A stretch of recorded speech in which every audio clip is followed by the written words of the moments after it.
کی قیمت 1 درہم ہے۔ صحابہ نے فرمایا اللہ کے رسول یہ تو مرا ہوا ہے، بدبو آ رہی ہے، اس کے کان بھی چھوٹے چھوٹے سے ہیں، بد شکل، اگر یہ زندہ بھی ہوتا تو بد شکل ہوتا۔ لوگ نسل والی بکریاں تلاش کرتے ہیں، کہا یہ تو عجیب سی اس کی شکل ہے۔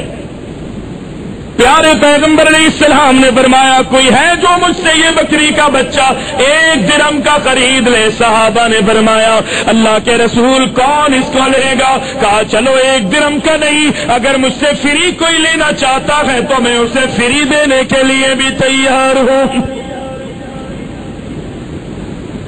صحابہ نے فرمایا اللہ کے رسول یہ مرا ہوا ہے، بدبو آ رہی ہے، تعفن ہے، بو اٹھ رہی ہے، آپ کہتے ہیں مجھ سے کوئی بریز کو لے لے۔ اللہ کے رسول اگر یہ زندہ بھی ہوتا تو کوئی لینا گوارا نہ کرتا۔ اللہ کے پیارے محبوب نے فرمایا اے میرے صحابہ تم جانتے ہو دنیا کی مثال اسی مرے ہوئے بدبودار بکری کی بچے کی طرح ہے جس سے تم دنیا سے محبت کرتے ہو۔ پیارے پیغمبر علیہ السلام نے فرمایا اس بکری کے بچے کو لینا تم پسند نہیں کر رہے، اس بکری کے بچے کو فری بھی لینا پسند نہیں کرتے، وہ دنیا کو بدبودار ہے، اس سے بھی زیادہ بدتر ہے، اس سے بھی زیادہ غلیظ ہے۔ تم اس دنیا کے لیے بھاگتے ہو، دوڑتے ہو، اس کو حاصل کرنے کی کوشش کرتے ہو، دنیا سے محبت نہیں کرو۔ اگر دنیا سے محبت کرو گے تو تباہ و بربادی تمہارا مقدر بنا دی جائے گی۔ اللہ کے لیے اس دنیا میں اپنی زندگی کے لمحات گزارو، جب تم اللہ کا ذکر کرو گے، دین کا علم حاصل کرو گے، اس کی اشاعت کرو گے، اللہ کو اپنا حامی و ناصر مانو گے تو دنیا میں ساری چیزیں ملعون ہوں گی اور اللہ کہے گا تم میرے محبوب ہو، اللہ محبت کرے گا۔ لیکن اس کے برعکس ہے، آج ہمارے معاملات آپس میں اچھے نہیں، ہمارے دلوں میں کدورتیں ہیں، اختلافات ہیں، انتشار ہے، دل ہمارے سب کے جو ہے وہ پھٹے ہوئے ہیں، ایک دوسرے سے ملنے کے لیے تیار نہیں۔ منہ موڑ کے جب دنیا میں چلتے ہیں تو آخرت میں کیا ہوگا؟ وہاں بھی پھر منہ موڑ کے بھاگیں گے، کوئی کچھ دینے کے لیے تیار ہی نہیں ہوگا نا۔ دنیا میں اگر ظلم اور زیادتیاں کرتے ہو، پیارے پیغمبر اسلام فرماتے ہیں بابا یہ دنیا ہے، دنیا میں جو دنیا والوں پر تم نے ظلم اور زیادتی کی ہے اگر دنیا میں معافی اس سے مانگ لو گے تو تمہارے لیے بہتر ہے، وگرنہ کل قیامت کے دن ایسا ہوگا کہ رب العالمین کی عدالت ہے، تمہارے پاس نہ درہم ہوگا نہ دینار ہوگا، دینے کے لیے کچھ نہیں، مظلوم رب کی عدالت میں آئے گا اور کہے گا کہ اللہ اس نے مجھ پر ظلم کیا ہے۔ آج اس سے معافی مانگو جو ظلم کیا، جو زیادتی کی، جو حق تلفی ہوئی ہے، دنیا میں اگر اس سے معافی مانگ لو گے تو رب العالمین تمہیں معاف فرما دے۔ دیکھیے، جائزہ لیجیے اپنے حالات کا۔ پیارے پیغمبر علیہ السلام نے فرمایا یہ بکری کا بچہ جس کو تم فری مفت لینے کے لیے تیار نہیں ہو اس لیے کہ بدبودار ہے، مرا ہوا ہے، دنیا اس سے بھی بدترین ہے جس کو تم حاصل کرنے کی کوشش کرتے ہو۔ دنیا سے بے رغبتی، دنیا سے محبت صرف اتنی کرنی ہے کہ آخرت میں وہ کامیابی کا ذریعہ بن جائے۔ اللہ کے رسول صلی اللہ علیہ وسلم نے فرمایا یہ دنیا کا دوسرا نام ہے دھوکہ، فریب ہے، کھیل ہے، یہ تماشا ہے۔ کھیل کود تماشا دیکھیں نا، ابھی ورلڈ کپ شروع ہو رہا ہے، ہمارا کام کاج، تجارت، لین دین سب کچھ تباہ و برباد کر دے گا وہ، اور آخر میں ہم کیا کہیں گے کہ ہماری ٹیم جو ہے وہ سٹے باز تھی، اپنا انہوں نے معاملہ سیدھا کیا اور ہمیں مروا دیا، ہمیں تباہ کر دیا۔ کتنے لوگ ایسے ہوتے ہیں جناب ٹی وی کے سامنے بیٹھے ہوئے ہارٹ اٹیک ہو جاتا ہے نا تماشا۔ کھیل اور کود ہمارے سامنے ہے، پوری دنیا کو اس کے پیچھے لگا دیا جاتا ہے۔ بھائی یہ اسراف ہے، یہ ضیاع ہے، قوم کو اللہ کے دین سے ہٹانے کے ایک راستے ہیں جن کی یہ ایجاد ہے وہ تو دور ہٹ جاتے ہیں اور ہمیں اور آپ کو اس کے پیچھے لگا دیا گیا، اور نتیجہ بالکل صفر، لاکھوں کروڑوں روپے اربوں روپوں کا جناب سٹا لگایا جاتا ہے، اور جو جیتتا ہے ایک مرتبہ اگلی مرتبہ وہ اس سے ڈبل ہار جاتا ہے۔ کچھ ملا، مال بھی گیا، جان بھی گئی، وقت بھی گیا، کہ جو اللہ کے ذکر میں ہم نے لگانا تھا ہم جناب اس بت کے پیچھے سامنے بیٹھے رہے, اپنا دن برباد کر دیا. رات ہم پوری زندگی میں جائزہ لے, کبھی رات کو اٹھ کر ہم نے اللہ کی عبادت کی کہ رب العالمین ہم سے راضی ہو جائے؟ نہیں, پیارے پیغمبر علیہ السلام راتوں کو اٹھ کر اللہ کو راضی کرنے میں مصروف ہے. فرمایا قم اللیل الا قلیلا نصفه او انقص منه قلیلا او زد علیہ ورتل القرآن ترتیلا. رب العالمین فرماتا ہے بلکہ پیارے پیغمبر اپنی امت کے بارے میں بھی اعلان کرتے ہیں والناس نیام صلوا باللیل والناس نیام.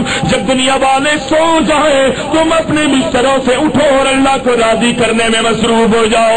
پیغمبر فرماتے ہیں میں ضمانت دیتا ہوں رب العالمین کی طرف سے اعلان کیا جائے گا تدخل الجنت بسلام, جنتوں میں سلامتی ہمیں داخل ہو جاؤ. میرے بھائی کبھی میں نے رات کو اٹھ کر اللہ کو یاد کیا؟ ابھی میں شروع ہوں گے پوری رات میں ٹی وی کے سامنے بیٹھا رہوں گا, میرے تجارت بھول جائے گی, بال بچوں کو پسے پش ڈال دوں گا, مجھے اگلا دن بھی بھول جائے گا, مجھے کام پہ جانا ہے.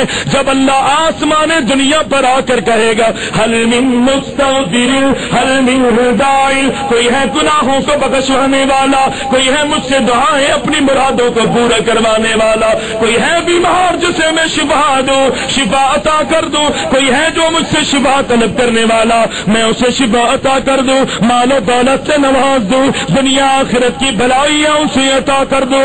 ہم ساری زندگی رات و دن سوتے رہے, دنیا میں غرق رہے, لیکن جب میز کا وقت آیا تو اس بت کے سامنے بیٹھ گئے. اللہ کہتا آؤ مجھ سے مغفرت مانگو. یہاں پر ڈھول تماشے اور تمام قسم کی دنیاوی لغویات میں اپنے آپ کو ہم غرق کر لیتے, حتیٰ کہ کتنی موتیں واقع ہو جاتی ہے, لاکھوں کروڑوں اربوں روپوں کا نقصان ہوتا ہے کہ جس کی کوئی انتہا نہیں. میرے بھائی غور تو کرے, اللہ کہتا ہے یہ دنیا لغو ہے, لہو ہے, یہ جناب کھیل ہے, تماشا ہے. اگر اس دنیا سے محبت کرو گے تو دنیا بھی تباہ ہو جائے گی اور آخرت میں بھی رب العالمین تباہ و بربادی تمہارا مقدر بنا دے گا. دیکھیے بچے گا وہ جو اللہ کا ذکر کرنے والا, کامیابی اسے ملے گی کہ جو اللہ کے ذکر میں رہنے والا ہے, اپنی زبانوں کو اللہ کے ذکر سے تر رکھنے والا ہے, دین میں دلچسپی لینے والا ہے, دین سیکھنے اور سکھانے والا ہے, اللہ پر توکل اور بھروسہ کرنے والا, وہی کامیاب, اس کے علاوہ کوئی بھی کامیابی اس کو نہیں مل سکے گی. پیارے پیغمبر اپنے صحابی کا ہاتھ پکڑتے ہیں اور مدینہ کے قریب ایک جنگل بیابان جگہ ہے, سنسان جگہ ہے, وہاں پر اپنے صحابی کو لے کہا میرے صحابی جانتے ہو دنیا کیا ہے, دنیا کی کیا حقیقت ہے؟ چلتے رہے, بیابان جگہ ہے, وہاں پر کچھ انسانی کھوپڑیاں پڑی ہے, کچھ ہڈیاں پڑی ہیں, کچھ انسانی گوبر رکھا ہوا ہے, پڑا ہوا سڑ رہا, سیاہ ہو چکا. پیارے پیغمبر اسلام نے فرمایا کہ اے میرے صحابی یہ جانتا ہے کہ یہ کھوپڑیاں کس طرح کی ہے, کن کی, یہ لمبی لمبی ہڈیاں جو نلی نما ہے یہ کن کی ہیں, یہ گوبر انسانی یہ کیا ہے؟ پیارے پیغمبر اسلام نے فرمایا یہ کھوپڑیاں وہ ہیں کہ جو آج سے پہلے اپنے دماغ کو دنیا کے لیے استعمال کرتی تھی, دنیا کو حاصل کرنے کے لیے اپنے آپ کو انہوں نے تباہ کر دیا تھا. یہ دماغ استعمال ہوتا تھا کہ کسی طرح دنیا مجھے مل جائے, دنیا حاصل کر لو, دنیا کو پکڑ لو, دنیا اپنے دامن میں سمیٹ لو, مال و دولت کے لیے یہ دماغ جو ہے استعمال ہوتے تھے, اور آخرت کو ان دماغوں نے بھلا دیا تھا. آج بھی دیکھیں نا, اگر کوئی کامیاب ترین افراد ہوتے ہیں ذہین, تو بڑی بڑی کمپنیاں ان کو لے لیتی ہیں, تعلیم یافتہ ہے, دماغ چلتا ہے, پیسہ آئے گا. پیارے پیغمبر نے فرمایا یہ وہ دماغ ہے, وہ سر ہے, وہ ان لوگوں کی کھوپڑیاں کہ جو دنیا سے رغبت کرتے تھے اور دنیا حاصل کرنے کے لیے کوشش کرتے تھے. آج ساری پلاننگ, سارے معاملات ان کے درے رہ گئے. آج زمینوں پر یہ پڑے ہیں اور سوکھی ہڈیوں کی مانند جو ہے ان کے کوئی بھی پوچھنے والا نہیں. اور یہ نلیاں کس کی ہیں؟ کہا یہ ان کے چوپاہوں کی ہیں جن پر یہ بیٹھ کر متکبرانہ وقت گزارتے تھے. آنا جانا غرور تھا, گھمنڈ تھا کہ دنیا کو کسی طرح حاصل کر لیا جائے, اوروں کو زیر کر دیا. اور یہ گوبر کہا یہ وہ ہے کہ جو انہوں نے اپنی دنیاوی زندگی میں کمایا تھا, مال و متاع ہے ان کا, ان کی کمائی ہے کہ جو بول براز کی صورت میں ان کی نہیں رہی, وہ نکل گئی. آج زمینوں پر یہ پڑی ہے, ہڈیاں ان کی سوکھ گئی ہے, ان کا براز, ان کا جناب بول براز جو ہے وہ خشک ہو چکا ہے.